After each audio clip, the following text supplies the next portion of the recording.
Bienvenidos a Club de Prensa Plus en NTN 24. Transmitimos desde Washington, a 3 cuadras de la Casa Blanca. No olviden ustedes que al final del programa pueden encontrarlo completo o algunos apartes en nuestra página de Facebook, por nuestra cuenta de Twitter, y el audio, el podcast, lo pueden escuchar en SoundCloud. Les doy la bienvenida a los invitados al programa en el día de hoy. En primer lugar, el corresponsal jefe del diario El País de Madrid, Marc Basset. Bienvenido a esta mesa como siempre, Marc. Muchas gracias. ¿Corbata del Barcelona hoy? Claro, siempre. ¿Y usted es muy hincha del Barcelona? Soy muy hincha del Barcelona, sí, sí. ¿Cuál es el mejor jugador del Barcelona? Messi. Messi. Bueno, argentino como Silvia Pisani, bienvenida a este Me siento muy bien, programa. gracias, Marc. Buenos días. No era difícil la pregunta, ¿eh? Corresponsal de la Nación de Buenos Aires, bienvenida también. Muchas gracias. José Jaime Hernández, corresponsal del Universal de México, bienvenido a esta casa. Un placer. Y Muri Jensen, analista política de la Club de Prensa Plus, bienvenida igualmente. Está lesionado Messi, Silvia. Sí, estamos preocupados. Bueno, tú más. Sí, Vale, sí, sí. ya se recuperará. Primer asunto de la actualidad internacional. En los últimos días, pasado lunes, en la Asamblea General de las Naciones Unidas se reunieron el presidente de Estados Unidos, Barack Obama, y el presidente ruso, Vladimir Putin. Se la llevan mal los dos, no solamente personalmente, sino han tenido discrepancias políticas enormes. Incluso se abrió una grieta cuando Rusia apoyó la independencia de Crimea, después de que se sesionara esta península de Ucrania. En esta ocasión estaban hablando de lo que pasa en Siria, donde hay una guerra desde hace 4 años y medio. Ha habido 250.000 muertos. En un país de 17 millones de habitantes hay 11 millones de desplazados. 4 millones de ellos se encuentran fuera de territorio sirio. Han llegado a Europa cerca de medio millón ya. Y estaban los dos dialogando acerca de qué hacer con Hafez el-Assad, el dictador sirio, que está en el poder desde el año 2000. Su padre, además, el padre de Bashar el-Assad, Hafez el-Assad, estuvo desde 1970 en el poder en Siria. Y en ese momento parece que lograron algún tipo de acuerdo de cosas secundarias. La gran diferencia entre los dos es que el presidente Barack Obama dice que el señor el-Assad debe irse, debe dejar el poder, se puede negociar con él. La posición de Putin es la contraria. Putin no solamente ha enviado algunos aviones de guerra a territorio sirio, sino que él dice que el-Assad tiene que mantenerse ahí y que él está mandando los aviones porque el señor el-Assad le ha pedido los aviones. Muy bien, aparentemente había un principio de acuerdo en ciertas cosas.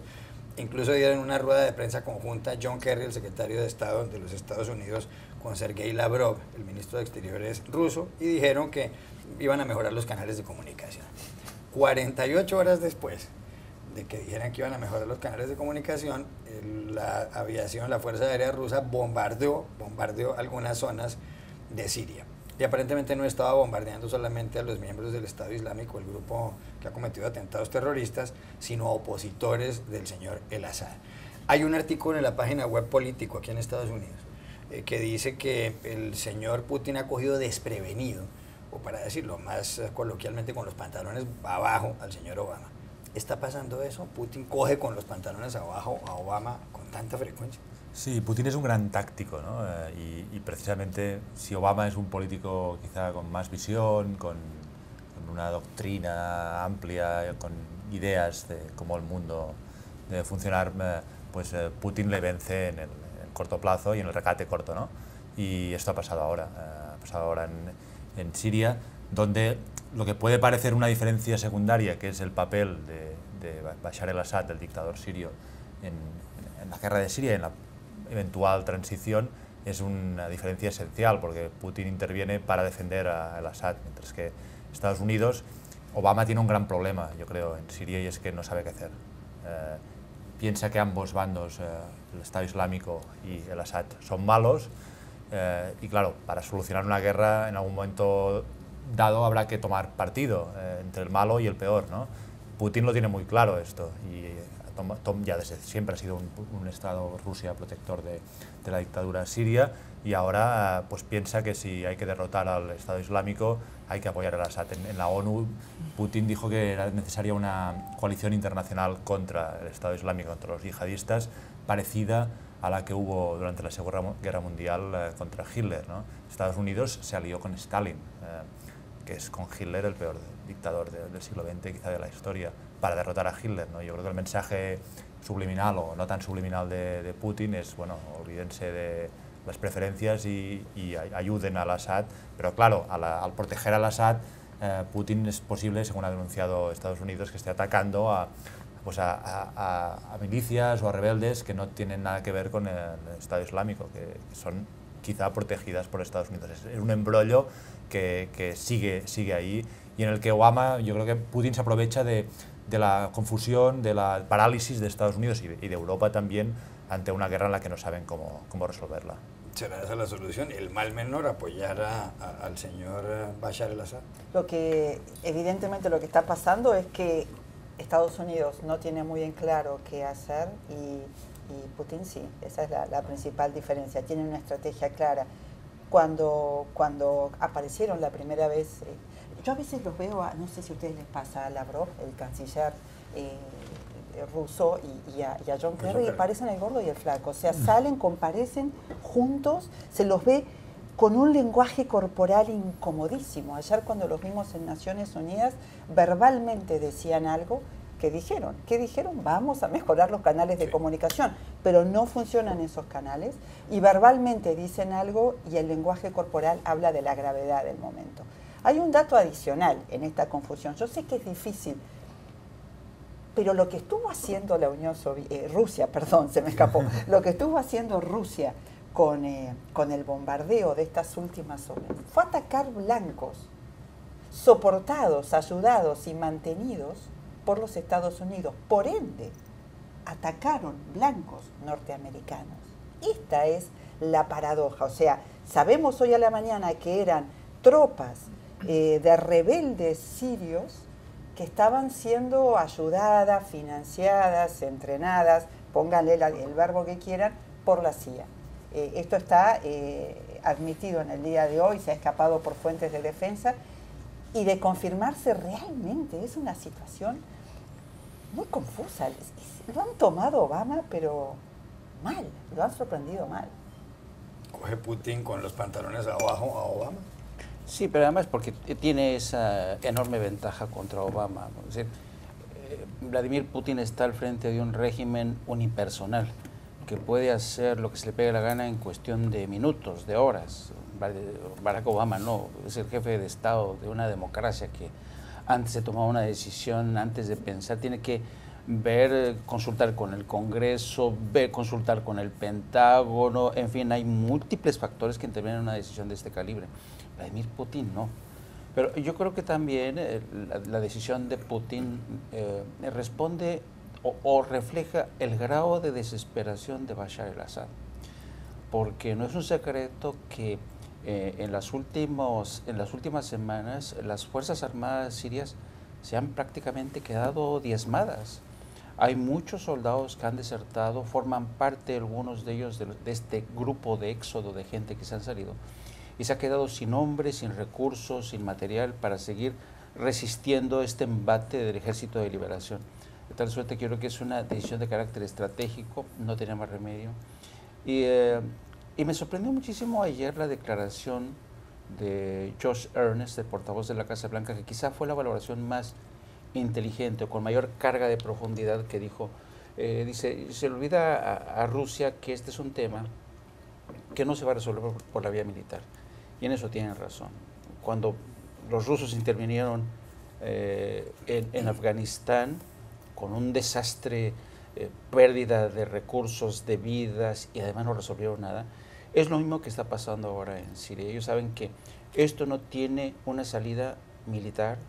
Puede ser, y aquí digo, puede ser que tenga una salida política, pero aún así es muy complicado. O sea, están en medio de un polvorín que además es muy difícil resolver, porque el tema de Siria es un tema de guerras tribales, odios cainitas, en fin, es muy difícil curar todo lo que ocurrió en Siria, no desde hace 10 años, desde todos los que han sido los procesos de ocupación de Inglaterra, Francia, les han pasado por encima todos a los sirios.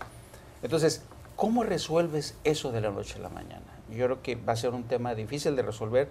Yo creo que es posible, como dice Silvia, que Putin tenga una estrategia más clara que Obama, que Estados Unidos. Otra cosa es que sea exitosa. Otra cosa es que sea exitosa. hay una cuestión que han planteado algunas personas en esta mesa y tiene que ver con que quizá Obama debería ser más precavido, más previsivo frente a Putin. Hay una frase en el artículo de Político de Paul Salem del Middle East Institute, el Instituto de Asuntos del Medio Oriente, que por supuesto estudia lo que pasa en Siria, y dice el señor, portarse mal es parte del juego político. Esa alternativa está sobre la mesa y siempre ha estado. Ahí está la viejísima definición de diplomacia, de que diplomacia es degollar al vecino sin que se dé cuenta. Es muy ingenuo Obama, y voy a plantear algo que hablaba con Marc antes de entrar acá. ¿Es Obama buen político o mal político? ¿Es muy ingenuo? Yo creo que esta crisis le pone una lupa a ambos líderes y a ambos estilos tan completa y diametralmente distintos. Y es Obama, como usted dice, es una persona que se demora mucho en tomar decisiones y trata de agotar todas las instancias necesarias antes de intervenir militarmente en un país, por ejemplo. Obama recibió los escombros de la guerra contra el terrorismo de George Bush, los escombros económicos y los escombros militares, y desde ahí tomó una decisión de replegarse del Medio Oriente, una decisión que muchos y ahora cada vez más se está viendo como prematura. Está al final de su mandato, está en un momento de agotamiento después de 10 años de intervención militar mayoritariamente fallida en el Medio Oriente. Putin está envalentonado, tiene una crisis doméstica grande, una crisis en su país, y quiere convertirse en el nuevo líder de la guerra contra el terrorismo. Y lo hace, como dice Marc, a través de movidas tácticas que hasta ahora y a corto plazo le están saliendo bien para ese fin, para ser el líder de la guerra contra el terrorismo. Y estas actividades militares cuestionables, donde uno no sabe cuáles son los blancos que él está atacando, pues son más, como dice The Economist, el teatro político de Putin que una estrategia definitiva militar. Es el primer movimiento, también recuerda The Economist en un artículo titulado Obama titubea y Putin se atreve.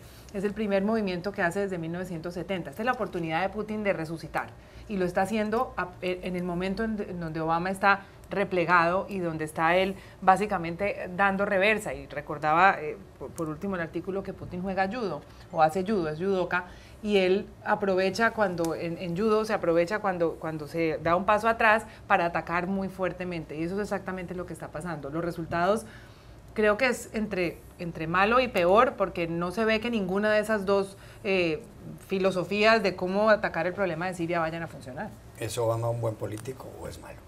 Yo creo que es un político que mira al mundo con realismo, ¿no? Y esto contrasta y choca en Estados Unidos, donde hay un espíritu estadounidense de optimismo, todo tiene solución. De excepcionalismo. Exacto, can do nation, ¿no? La nación que puede hacerlo todo. Y Obama ve el mundo, ve la vida y sabe que tiene un poco un sentido trágico de la vida, sabe que no todo tiene solución, que la realidad está llena de matices y de complejidades, que hay guerras que no pueden solucionarse, a veces hay que hablar con el enemigo, como ha hecho con Irán, o con un país rival como Cuba, porque uno con discursos idealistas o diciendo que el bien prevalecerá y que los malos serán derrotados, así no se solucionan los problemas del mundo. Y esta política de matices yo creo que a veces incomoda. Obama admite que Estados Unidos no es omnipotente, y esto lo sabe todo el mundo, pero casi todos los presidentes de Estados Unidos han actuado como si Estados Unidos fuese la superpotencia mundial, y pues Bush quería democratizar Oriente Medio. Bueno, ya vimos cómo terminó todo, ¿no? Pero hay una tradición en Estados Unidos de pensarse que Estados Unidos puede arreglar el mundo. Obama es una excepción en este sentido, ¿no?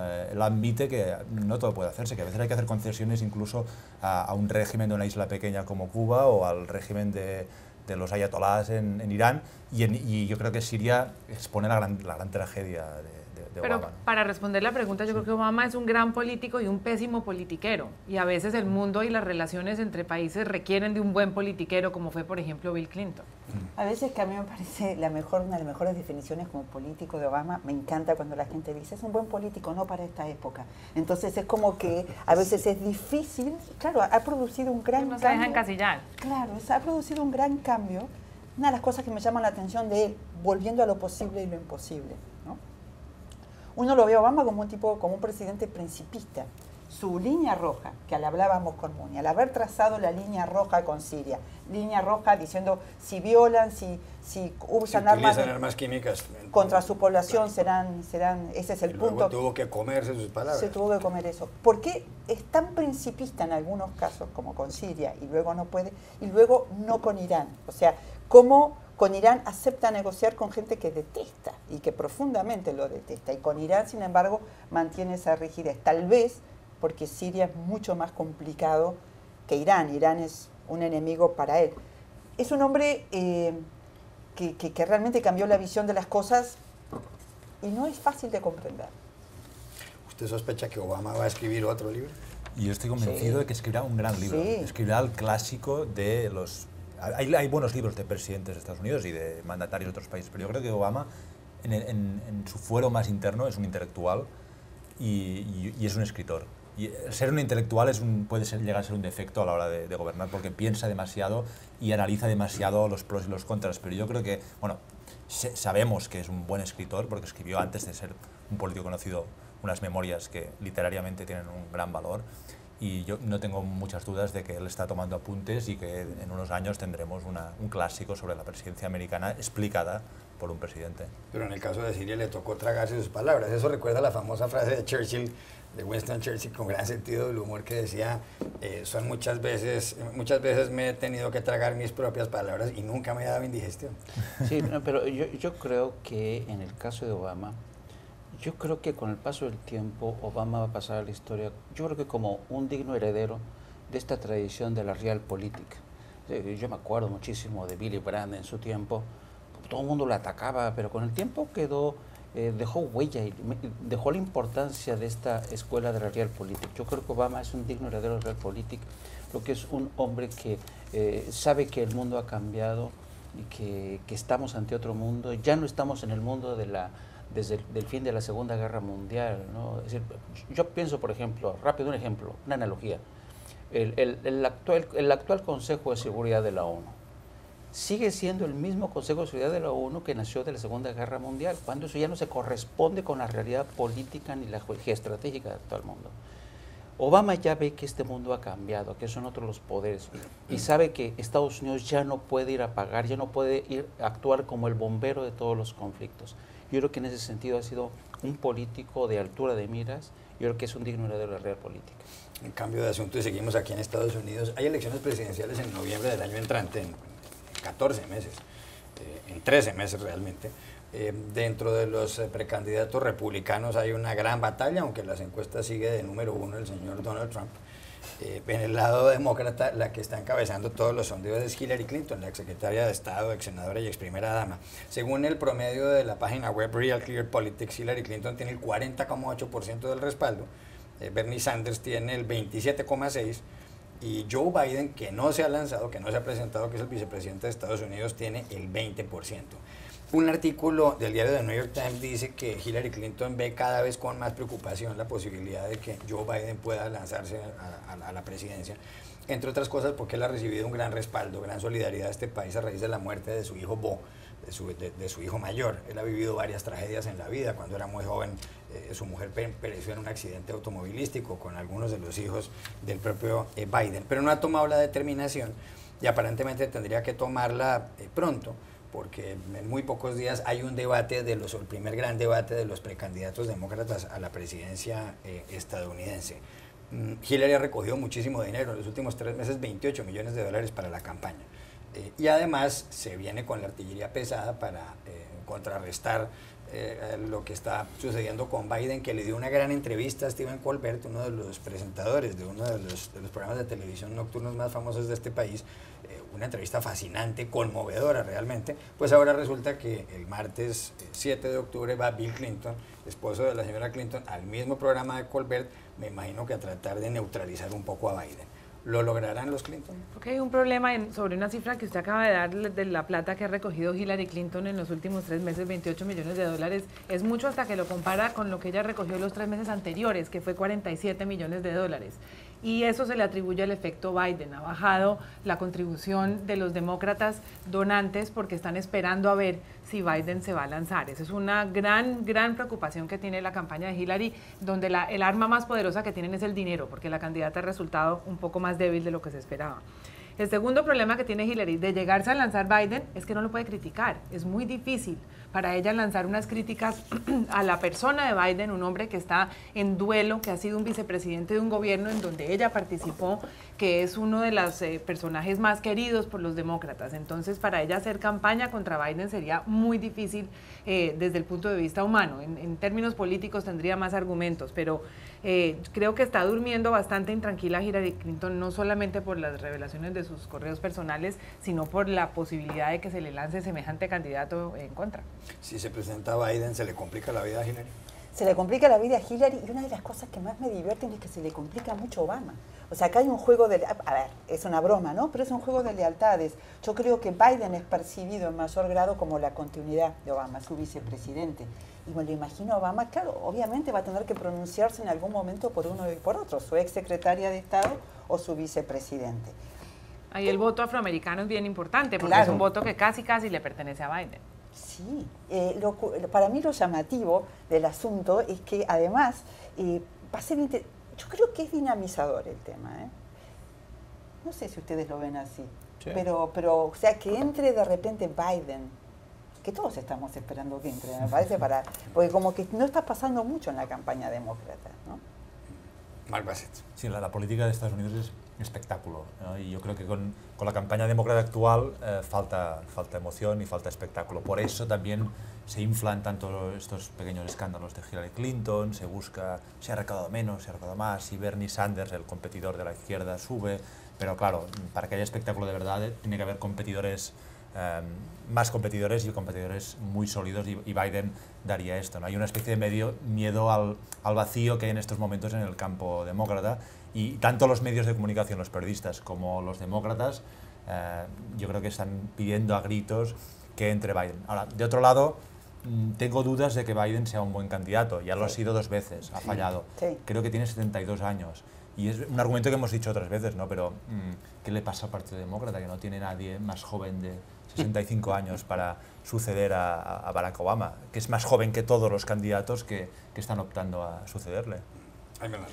Lo que pasa aquí es que yo creo que las debilidades de Hillary Clinton se convierten ahora en las fortalezas de Joe Biden, porque la falta de credibilidad y de autenticidad de Hillary Clinton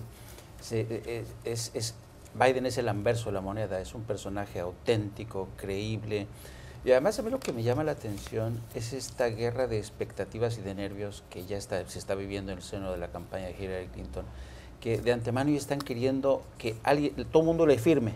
¿Ya? Están ya en la famosa guerra de los delegados y los superdelegados, ¿no? Capturando, a ver quién captura más delegados y superdelegados, que cuenta eso mucho ya en las primarias. Y se me hace muy interesante la actitud cautelosa, en extremo cautelosa de las centrales sindicales, que están, que sí, que no, que se deciden o no, y que eso te demuestra hasta qué punto, incluso en el seno de las centrales sindicales, su corazón no está del todo con Hillary Clinton, ¿no? Que Joe Biden representa para ellos la continuidad de la agenda de Barack Obama. Y yo creo que coincido con Mark, sería muy difícil realmente que Joe Biden culminara exitosamente si es el nominado, pero yo lo dudo francamente, a menos que, como dicen los incondicionales de Joe Biden, las estrellas terminen realmente de alinearse a su favor de aquí al 2016. Más allá de eso, si tenemos un segundo más, es verdad, no dudamos de que por ahí sea el candidato final, pero qué paradoja de la vida. Cuando empezó su vicepresidencia, John Biden se lo asociaba con el oso Figaredo. ¿Se acuerdan? El que aplaudía a Obama y era un tonto, como que no, se lo veía como un personaje muy menor, y a Hillary como un cuadrazo. Hoy, sí, y cuando empezó la campaña, Hillary parecía un tanque Sherman, imparable. Hoy en día se pide oxígeno al oso Figaredo y está la imparable Hillary Clinton pidiendo oxígeno y diciendo, por favor, no hagan esto. Paradojas de la vida, nunca hay que creerse nada en este mundo. Unos minutos más para un asunto que tiene que ver con América Latina. Están próximas a empezar aquí en Washington las reuniones de otoño del Banco Mundial y el Fondo Monetario Internacional, a donde vienen los ministros de Hacienda, los ministros de Economía de prácticamente de todo el mundo. La señora Christine Lagarde, la directora gerente del fondo, francesa ella, ha dicho que se está desacelerando y que está preocupada por la desaceleración de la economía latinoamericana. la mexicana, la argentina, la brasileña, en el Brasil hay recesión, la venezolana que está en problemas, y otros países que crecen un poco más como Venezuela, como Colombia, que tiene un crecimiento tímido, pero en comparación con otros países no está mal. ¿Qué está pasando en la región? Porque hace unos años, pocos, unos 4 o 5 años, el presidente del Banco Interamericano de Desarrollo, el BID, que está justamente al cruzar la calle aquí detrás, dijo que esta era la década de América Latina y resulta que no, que se está desacelerando todo. Yo creo que estaba pensando esta mañana que Christine Lagarde es como cuando te llega, o cuando tú vas a un hospital carísimo, carísimo, que sabes que la factura te va a salir carísima, para que el médico te diga lo que tú ya sabes de antemano, lo que te dijo el boticario de la esquina. El médico va a decir, oiga, su situación está mal, mal, o sea, está muy mal, o sea, pero todo el mundo ya lo sabíamos. El diagnóstico que ha lanzado Christine Lagarde lo sabíamos desde hace cuánto, ¿no? La economía mal, ¿por qué? Todas las razones ya las sabemos. El precio del petróleo se ha venido abajo, la creación de trabajo, hay atonía del crecimiento, es decir, todos los síntomas están ahí, y el único, digamos, la única advertencia que también ya la sabíamos que lanza Lagarde es el posible aumento de las tasas de interés, que puede crear realmente un círculo vicioso porque frenaría la economía, no habría creación de empleo. Yo creo que estamos acercándonos, aproximándonos a un momento, a un bache preocupante. Y estaba viendo las estadísticas aquí, incluso sí, de Wall Street Journal, sí, la gráfica, que es impresionante, y te habla un poco del ambiente de incertidumbre y de inestabilidad que se está creando. Sí. Y yo creo que nos estamos acercando a un momento complicado. No necesito que la señora Lagarde me lo diga, pero se nota mucho en las voces de la gente que comienza a no encontrar empleo, que está teniendo muchas dificultades para exportar o importar por el encarecimiento, el aumento del precio del dólar, por ejemplo, en el caso de México. Así es que yo creo que sí, nos estamos encaminando a un momento difícil. Ya regresamos a Club de Prensa. Volvemos a Club de Prensa en NTN 24 desde Washington. José Jaime, hay muchos artistas aquí en Estados Unidos que apoyan a dirigentes políticos y a candidatos. Barbra Streisand, por ejemplo, la famosa cantante, respaldaba siempre a Bill Clinton. Bueno, en su momento Marilyn Monroe respaldó al presidente John Kennedy, le cantó además un Happy Birthday muy conocido en el Madison Square Garden en uno de los últimos cumpleaños de Kennedy, y además se decía que eran amantes. No es el caso de la historia que vamos a contar. Lo cierto es que un porcentaje importante de los artistas y de los intelectuales en territorio estadounidense están más bien inclinados hacia el Partido Demócrata. Pero hay algunos que están respaldando al Partido Republicano, y lo que llama la atención es que hay algunos que están apoyando a Donald Trump, el precandidato republicano que ha insultado a los mexicanos, que ha dicho también en las últimas horas que si él llega a la presidencia devolvería a todos los refugiados sirios a Siria, porque el resto del mundo no tiene por qué lidiar con ellos. Hay un grupo en California que se llama Friends of Abe. A ellos no les gusta mucho que se sepa exactamente quiénes son. Son 2.300 personas, respaldan al señor Donald Trump, y lo único que se conoce es que ahí están Clint Eastwood, el actor, que además ha sido alcalde de un pueblo californiano de Carmel, y está también Jon Voight, el padre de Angelina Jolie. ¿Qué piensa usted de este fenómeno? Me llama mucho la atención porque yo creo que tanto en el caso de Clint Eastwood como de Jon Voight, para mí representan esta mirada al pasado, ¿no? Este pulso de nostalgia de esta nación que de alguna manera ya quedó en el pasado. Aún yo recuerdo, todavía seguramente ustedes se acuerdan de este infame monólogo que tuvo Clint Eastwood durante la convención del Partido Republicano en Tampa, con una silla vacía, en el que daba las razones por las que Estados Unidos tendría que apostar por un candidato republicano. Evidentemente fue un ridículo absoluto, no empujó, no favoreció las posibilidades del entonces candidato. Y yo creo que a veces, y esto es una opinión muy personal, yo creo que a veces los actores deberían de dedicarse a lo suyo. Es decir, a mí Clint Eastwood me merece mucho respeto como director de cine y como actor, pero como asesor político, yo la verdad es que no escucharía su consejo para nada. ¿Deberían los artistas dedicarse a lo suyo o pueden apoyar a quien? Allá en España hay muchos artistas que apoyan al Partido Socialista, otros a Podemos. Julio Iglesias apoyaba a José María Aznar. Sí, tienen libertad de expresión y son ciudadanos, por lo tanto yo creo perfectamente legítimo y libre que se pronuncien. En general se pronuncia mucho más a favor de la izquierda que de la derecha. De hecho, esta organización Friends of Ape, amigos de Ape, es una excepción y la mayoría digamos, no salen del armario, no explican soy de derechas y voy a votar al Partido Republicano. De todas maneras, yo creo que como ciudadanos debemos tomarlo con cautela, es decir, el valor que tiene que un actor o incluso un escritor o un intelectual opine sobre un acontecimiento político es muy relativo, no hay que darle más valor que el de un ciudadano pronunciándose, no por ser actor o por ser novelista uno tiene una opinión más acreditada y más sólida que otros. Hay grandes escritores, grandes artistas que han errado profundamente en política, ¿no? Silvia Pisa. No, una opinión personal sobre esto, tienen todo el derecho del mundo y al contrario, yo les diría que hablen más. ¿Y qué opinan? Me parece genial que la gente opine, que hable, que diga. Me llama la atención de este grupo que dice, lo apoyamos a Trump, pero bastante poco, porque en realidad no se animan a decir quiénes son. Deberían mostrarse y decir, si yo fuera Trump estaría preocupadísimo por este grupo que no se anima a dar la cara. Recuerdo con Jaime la convención republicana. Y la verdad es que hay que sacarse sombrero frente al vaquero de Clint Eastwood y de John Boyd, porque la verdad son los únicos republicanos actores que dan la cara y salen, somos republicanos, apoyamos. Y pasan malos momentos. Yo me acuerdo que de repente se hizo un scrum alrededor de una gran concentración de periodistas, micrófonos y ese tipo de cosas que usamos nosotros a veces, alrededor de John Boyd, que iba ahí para la convención republicana para proclamar su apoyo al entonces candidato Mitt Romney. De repente empezaron a llover las preguntas. La primera pregunta, ¿cuál fue? ¿Es verdad que se casa Angelina Jolie? Porque claro, de verdad, había anunciado que se iban a casar y me acuerdo de la reacción de John Boyd diciendo, bueno, no sé, a partir de entonces la conferencia de prensa se deshizo. Pero digamos, a veces tienen que realmente los republicanos lidiar mucho para defender a sus candidatos, con lo cual, de verdad, homenaje a Clint Eastwood y a John Boyd. Me llama la atención lo que dice Silvia, y es que en Hollywood los republicanos son tan escasos que están escondidos de miedo a que los descubran.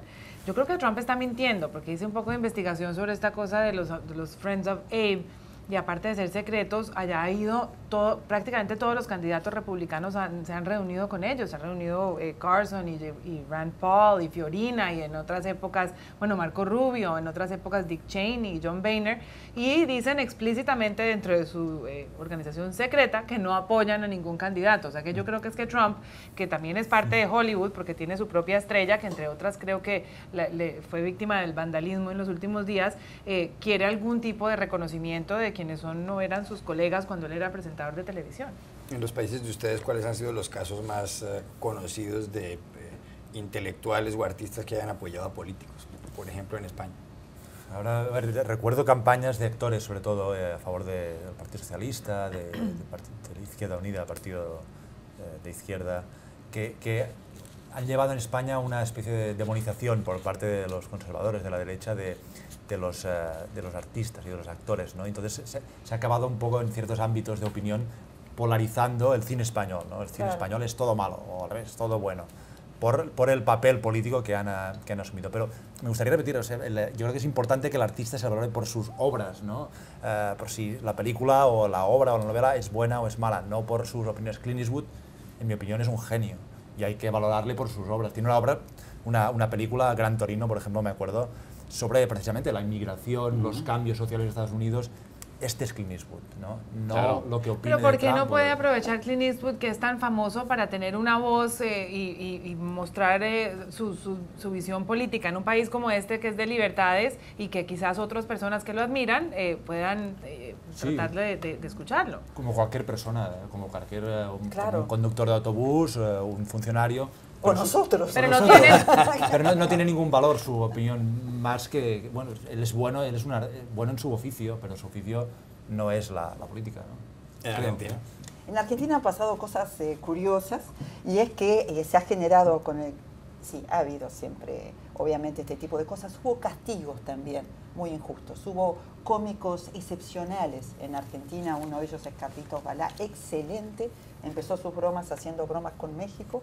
Y de verdad fue sancionado y fue castigado popularmente porque su trabajo se desarrolló durante mucho tiempo, cayó durante el gobierno militar.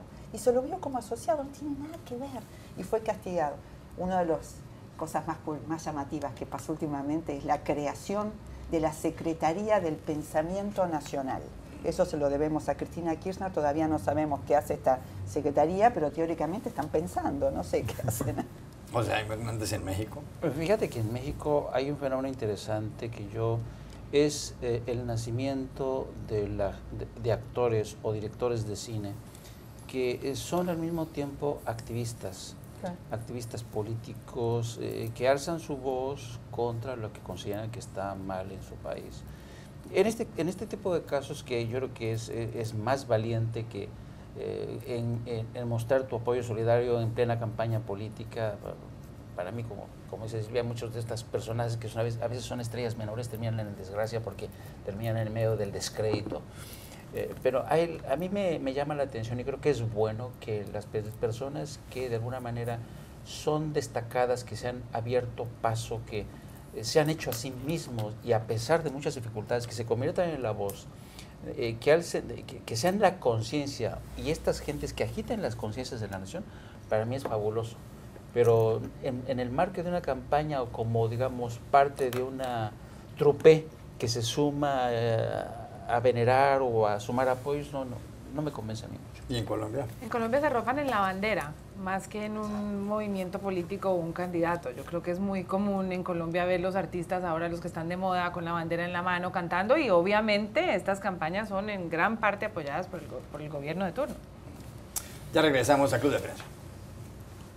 Saben que en Argentina Volvemos a Club de Prensa Plus en NTN 24. Marc Batset, ¿para quién fue esta semana? Una semana nefasta, fatal. Ha sido una mala semana para el presidente de los Estados Unidos, Barack Obama, que asistió al principio de la semana a la Asamblea General de la ONU. Llegó ahí exhibiendo los logros de su diplomacia, de su política multilateral con Cuba, con Irán, pero se topó con Vladimir Putin, un gran táctico, un gran regateador. Putin ha aprovechado la inhibición de Obama en la guerra civil de Siria, que ha durado 4 años, que ha habido más de 200.000 muertos. Aprovechó esta inhibición, la abstención, digamos, de Estados Unidos, que ni se mete ni se deja de meter en esta guerra, para intervenir. Ha sorprendido a Obama, lo ha dejado descolocado y ha sido una mala semana para Barack Obama. Silvia Pisani, ¿para quién ha sido esta semana? Una semana fatal. es una muy mala semana, la dedico, es una dedicación personal, no es que se hayan generado estas noticias, pero para mí la mala semana se la dedico a Berta Solá y con ellas a todas las damas de blanco de Cuba, que son las mujeres que desde 2003 vienen luchando por la libertad de los presos en Cuba, y porque intuyo que tiene que haber sido una espantosa semana para ellos, para ellas particularmente, de ver a Raúl Castro ovacionado en el foro por excelencia de la diplomacia, que es Naciones Unidas, por haber visto al Papa pasar por Cuba al terminar la que creo que fue una exitosísima gira por Cuba y por Estados Unidos, pero que sin embargo no tuvo un lugar para los opositores en Cuba, y que ahí mismo cuando estaba el Papa se estaban deteniendo a opositores. Y de verdad, nadie niega los logros tanto de la diplomacia y del reintegro de Cuba a la vida diplomática y del paso del Papa, pero de verdad, los logros de la gran política a veces tienen estos costos humanos, y sé que para los opositores y para la gente que en Cuba todavía lucha por la libertad ha sido un momento doloroso, así que creo que para ellos ha sido una mala semana, por lo menos desde mi punto de vista, y se las dedico.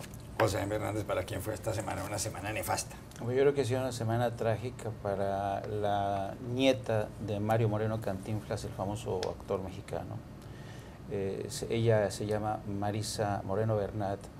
Es una chica que esta misma semana, cuando ultimaba los detalles de su divorcio y tuvo una reunión en privado con el que ya es ahora su exmarido, el marido aprovechó y le dio una golpiza brutal. La dejó sin sentido, en un charco de sangre. Los médicos dicen que van a tener que reconstruirle parte del rostro, tiene más de 200 fracturas. Ha sido brutal. El exmarido huyó, fue detenido, quiso sobornar a los agentes policiales que lo querían detener. Y bueno, ya está va a tener que responder ante la justicia, pero esto te da un poco la medida de hasta qué punto la violencia de género sigue siendo una asignatura pendiente en países como México. Y por eso yo creo que ha sido una semana trágica, lamentable, muy triste para esta chica. Para quien fue Muni Jensen esta semana, una semana fatal. Aquí en Estados Unidos fue una mala semana para el Papa Francisco, después de que la semana pasada le habríamos dado la mejor semana después de un viaje muy exitoso por 3 ciudades de Estados Unidos donde dejó sembrado un mensaje de inclusión, de tolerancia, de amor y de respeto en todos los discursos que pronunció. Pero se supo esta semana que se reunió aparentemente en secreto durante su visita a Washington con Kim Davis, una funcionaria de un juzgado de Kentucky que se negó a expedir licencias de matrimonios gay y terminó en la cárcel. Aparentemente él se reunió con ella, aplaudió su coraje al tratar de defender su libertad religiosa y eso le ha generado al Papa una gran crítica porque su mensaje de inclusión realmente quizás se pueda, en ese mensaje se pueda confundir la libertad religiosa con la intolerancia y la señora Kim Davis es una activista anti-gay y el haberse reunido con ella, haberle dado a ella la oportunidad de hacer política con lo que seguramente para él era una visita con otro fin, realmente empaña el mensaje que dejó aquí el Papa. Quizás sin intención fue esta reunión, pero de todas maneras quedó un muy mal sabor, sobre todo para los progresistas católicos que se sentían tan contentos de tener un Papa que los representara, ver este gesto que parece como de intolerancia. Gracias, Marc Basset, por haber estado aquí. Silvia Pisani, José Jaime Hernández y Muni Jensen. Ya regresamos a Club de Prensa. Volvemos a Club de Prensa Plus en NTN 24. Algunas veces hemos hecho perfiles, hemos mostrado unas pinceladas de nuestros invitados aquí. En esta ocasión verán ustedes quién es José Jaime Hernández, el corresponsal del Universal de México.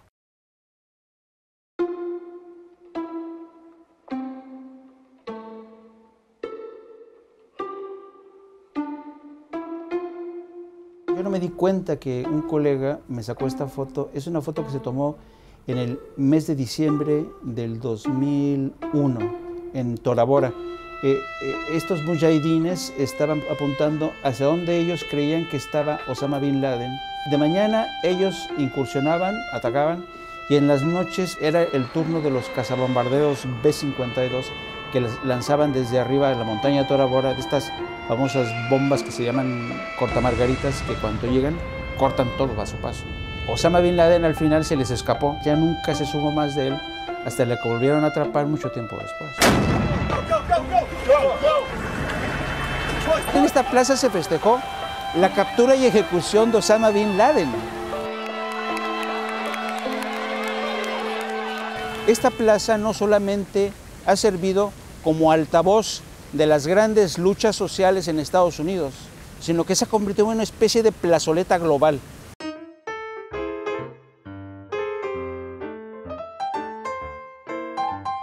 Es una plaza dedicada en memoria, en honor del señor Lafayette, que fue un íntimo amigo del presidente George Washington. Ahí tenemos una estatua dedicada al presidente Andrew Jackson, que fue un gran estratega militar. Fue el 7º presidente de Estados Unidos, cuando en aquella época en que los presidentes de Estados Unidos casi todos venían de estirpe militar, de ya no solamente se dirimen los asuntos de Estados Unidos. Muchas veces aquí hemos visto cómo ha habido protestas por la situación en Gaza y Cisjordania y Libia, ¿no?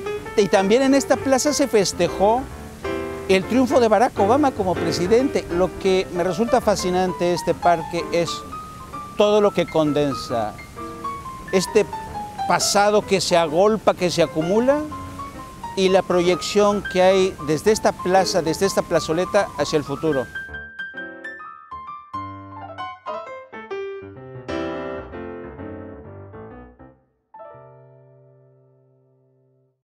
Volvemos a Club de Prensa Plus en NTN 24 para despedirnos. Los espero la próxima semana.